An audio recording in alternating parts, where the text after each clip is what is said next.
Välkommen till Svensk diktamen. Idag lyssnar vi på ett samtal om traditioner och högtider. Jag vill lära mig om svenska traditioner. Bra. Jag kan berätta om årets alla högtider.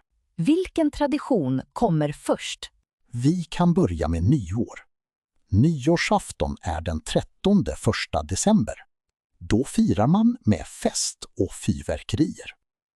Vid tolvslaget säger man gott nytt år. Vad händer efter nyår? Nästa stora högtid är påsk.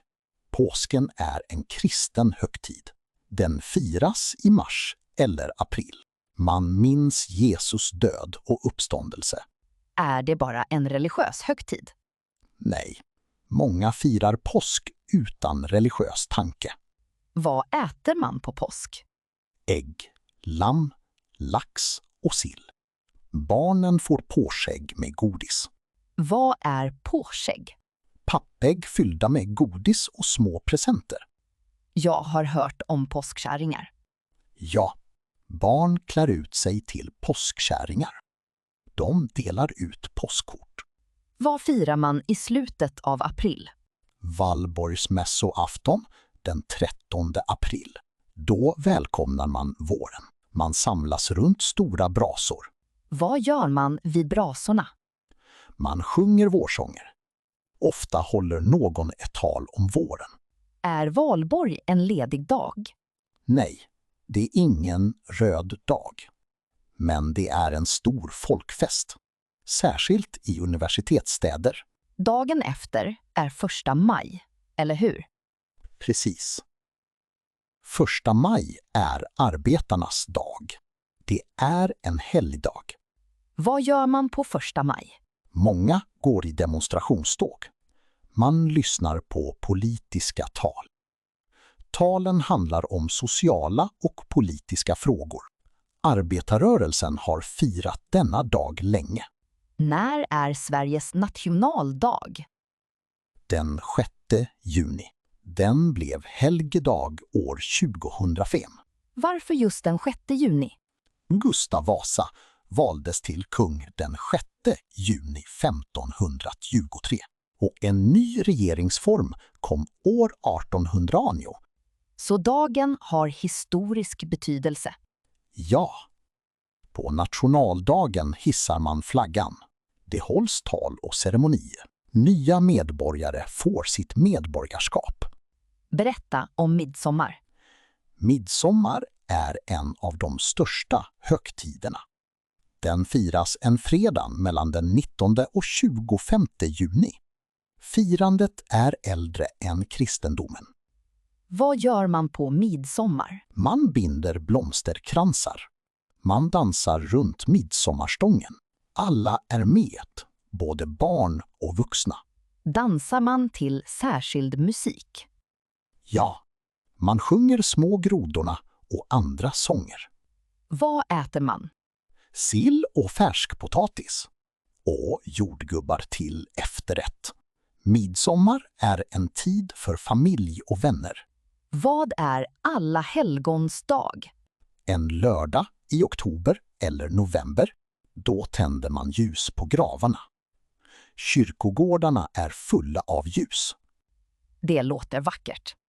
Ja, man minns de som har gått bort. Det är en fin och stilla tradition. Vad är advent? Advent är tiden före jul. Den börjar 4 söndagar före julafton.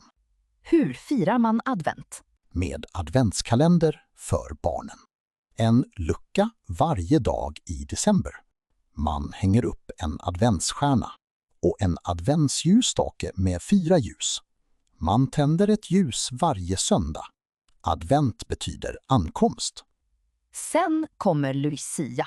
Ja, den 13 december. Ett Lucia-tåg med ljus och sång. Lucia har en ljuskrona i håret. Det är mörkt och ljuset lyser starkt. Vad äter man efter tåget? Lussebullar med saffran. De är gula och goda. Och till sist julen. Julen är den största familjehögtiden.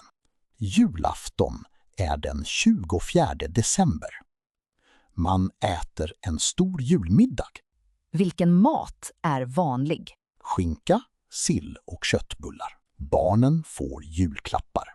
Julklapparna ligger under julgranen. Har alla en julgran? De flesta har en gran med ljus och kulor. På juldagen är det jullotta i kyrkan. Vad är jullotta? En tidig gudstjänst med vacker musik.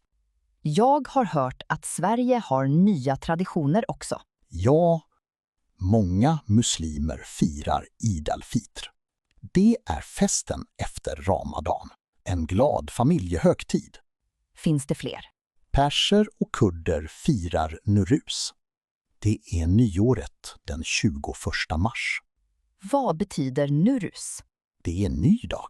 Traditionen kallas också Nuros. Den firar att vintern slutar och våren börjar. Sveriges traditioner växer hela tiden. Kulturmöten gör landet rikare. Kan du sammanfatta årets högtider? Vi har nyår och påsk. Valborg och 1 maj. Nationaldagen den 6 juni. Midsommar i juni. Alla helgons dag på hösten. Advent, Lucia och jul i december. Och nya traditioner som Eid al-Fitr och Nuruz. Tack för en bra genomgång. Varsågod. Det här var ett samtal om traditioner och högtider.